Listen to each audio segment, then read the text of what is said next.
Good afternoon. Hopkins County Judge Executive Jack Whitfield along with Madisonville Mayor Kevin Cotton with you today. Haven't said this in a long time, but good morning, Brecken, even though it's not morning.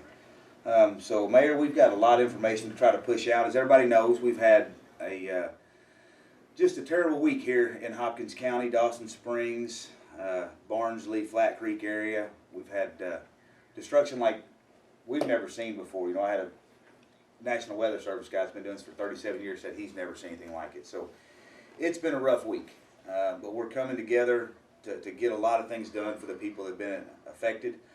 You've probably heard a lot about different donation sites. So first, let's talk about where, if you are out there and have been affected, your house is gone, or you need supplies, clothing, food, water.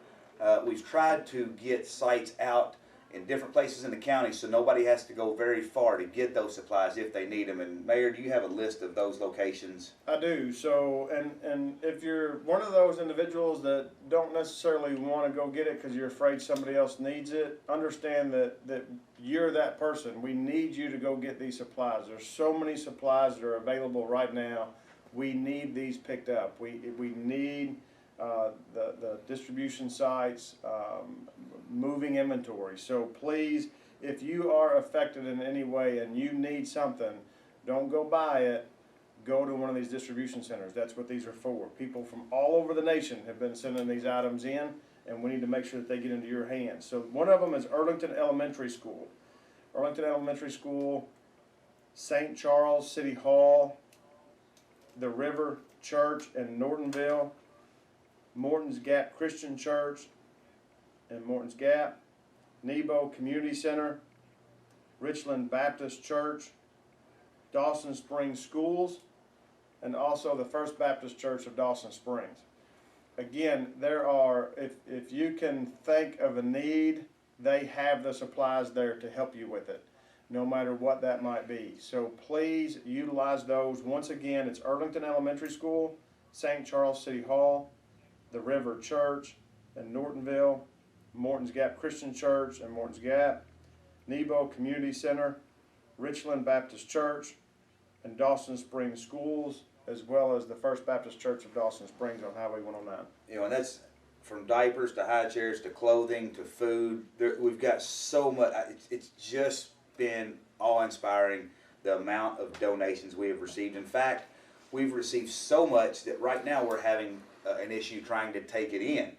We've been inundated, so we want to ask for right now kind of a pause on those donations until we can get those out, and especially to see what else we need. And if you go to some of these and you notice a need that we don't have met yet, give us a call over at the county or even here at the city, or we have a call center set up, and I'll give you that number, and we're going to use it for a few different things. It's 270-825-5024.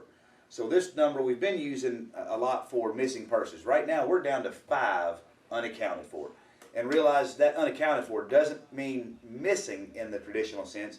It means they're probably with a grandparent or a brother or sister somewhere else, and we just don't have that information yet. So we're working with our dispatch, with EMA and others to figure out if we've had calls and get all those cross-referenced. So we've gone from, I think it was 96 on Tuesday evening unaccounted for to 5 today. And you know, Jack, at one point we were up to 190. So the team of people that are working on this unaccounted list have done a fantastic job trying to reach out and locate those that are on the unaccounted list. So you know, we need to give them a big hand on a clap and our hand on the back, and just let them know that, you know, how much we appreciate the hard work that they're going through, making sure that we're accounting for everybody on that list. Yeah, so many people have stepped up to help. You know, just talked to some of the employees here at the city, and the tornado didn't hit Madisonville really. It you know, might have had a little bit of damage on the outskirts, but the city,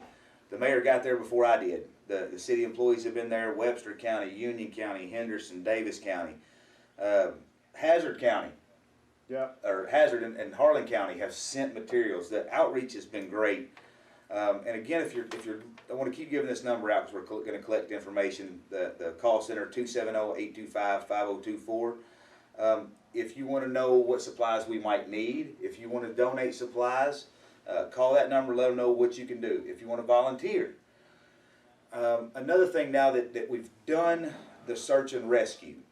We think we've gone through everything very thoroughly. We've had professional teams from FEMA. We've had volunteer fire departments. We've gone through these areas that were hit multiple times. So now we're beginning the cleanup phase. And if you have seen that area, it's going to take a lot of cleanup. So this is kind of a hard thing to talk about because we know we've got people who just had their houses destroyed. And we're going to ask them to move on getting all their personal effects out. If your house is destroyed, we need you to get your personal effects out. And that's hard to talk about because their house is on the ground. And you want to say, hurry up. It is, but as you know, the recovery efforts in order to get started on the rebuilding of this community hinges on how quick we can get that cleanup done. And working with FEMA today, we finally had those meetings. You were able to get some guidelines and how we could move forward at a rapid pace. But it's really going to hinge on how quick we can get the property owners to give us that consent and allow us to get in there and get that moved up to the street, and or even if the property owners want to move that up to the street. And there's a process behind that as well. So you want to talk about that? So yeah, you can look at the Hopkins County Facebook page. Madisonville, I think, has copied that. The Hopkins County EMA page. What we need to do is get all of the material that's been destroyed by the tornado pushed up to the side of the road. And we've got a lot of volunteers coming in that got equipment, from backhoes to dozers to different things that can help move that. But we're going to get some consent forms out so the property owner can say, yes, I've got everything out.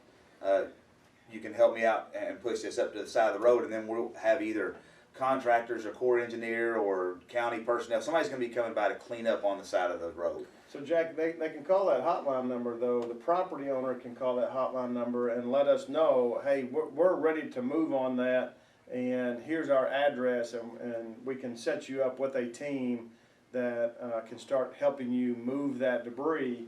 But we have to have you contact that number unless you're going to do it on your own. Absolutely. We don't want a volunteer team coming in and trying to push the remains of a house up to the side of the road when the owner hasn't gone through it and got everything that's salvageable. There's a lot of personal items, a lot of mementos that people are going to want, and we don't want to disturb anything until you've had a chance to get that out. So if you're a property owner in these affected areas and you have gotten everything out of your house that you need, please call that same number, 270-825-5024.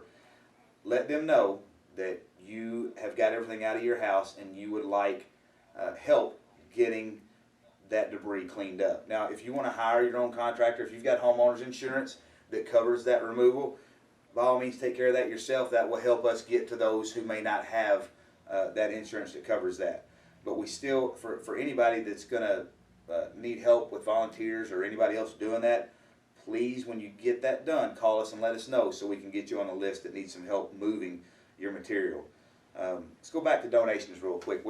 So if you're sending a truckload of material like a tractor trailer, we'd ask that please be on pallets so we can get that unloaded and get it sorted. But we really would prefer just a pause on that right now until we can get more out, because we're filling up schools and warehouses and community centers. So we need to get people in that need that. And it's all things that are going to be needed. The challenge right now is there's 900. The last count was 933 homes that are destroyed or heavily damaged. So the challenge with right now is that they have nowhere to take those things or nowhere to put those things as we're rebuilding the community. So we're going to need those donations. So we're trying to take as many of them as we can here at the front end so we can have a head start on it. But we're going to need those donations as we're moving forward. So please don't think that we are not going to need them. We just need you to give us some time as we can get that rebuilding process started for the entire community that's affected in Hopkins County. Yeah. So, and if you've been in these areas, you've probably seen we've got FEMA trailers out there now.